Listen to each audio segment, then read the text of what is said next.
Welcome back to Celtic Fans TV. It's time for Twitter reaction to Celtic 1, Kilmarnock 0. We'll start with John O'Neill, number 5 in 67 minutes. That goal was truly divine. Praise be for 3 points. Overall, the performance was poor, with no semblance of teamwork in the final third. Kelly should have been 2 up at half time, and Lenny is not the man for me. Look, I think we're definitely crawling over the line here. That was really nervy in there today. There was even spells where we gave away some really sloppy passes in the second half. I think Lustig had one in his own final third. Scott Brown had a really strange one after we got the goal. There was just nerves. We're not playing well, we're not scoring a lot of goals, but we got over the line, and that is us just about over the line now for the title. It's not pretty to watch, but we're almost there. And there's lots of stuff we have to deal with in the summer, but we're almost there. Snedden, Big Jozo has been the only player looking like scoring for us lately. Aye. He even had one where he brought the ball out of defence and he dribbled up into the penalty area, and it looked like he might score again. And you think back to Aberdeen where he could have had a hat-trick. He almost does look like our biggest goal threat, funnily enough. Bobby Anderson, it was meant to be. Kilmarnock will feel hard done by. I think they carved out the better chances over the 90 minutes. But we've proved recently, even when we're not scoring, we're not conceding many either. Can't wait for this title to be wrapped up. We've done our best to drag it out. Look, I thought Kilmarnock started really well in the game. I thought, as I said in the starting 11 prediction, I wanted us to come out all guns blazing, start really high intensity and get at Kilmarnock.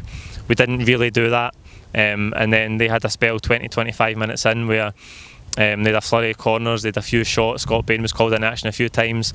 The one that stands out was Chris Burke got through, he had a great chance, and it was a good save by Scott Bain one-on-one. And as I said, the whole game it was nervy. We did turn the screw a little bit in the second half.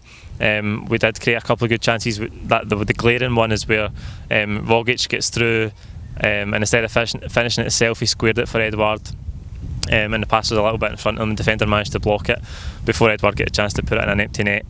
As I said, it's not good to watch. It's not good for your heart, but we got the win, and that is it.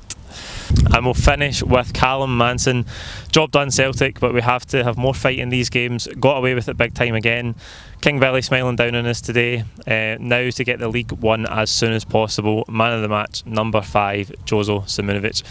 We will leave you this afternoon with the image behind me, immortalised in bronze and draped in green and white, of the most iconic image, not only in Celtic's history, but in the history of Scottish sport.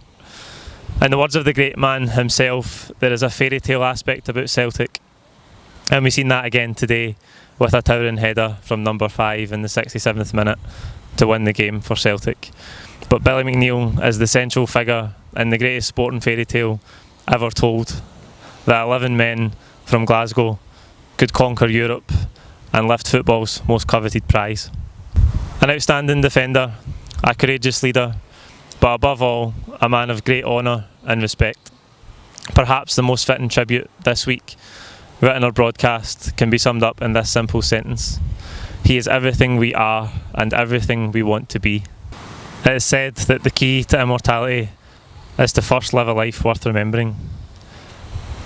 And if ever there was a life worth remembering, it's that of Billy McNeill.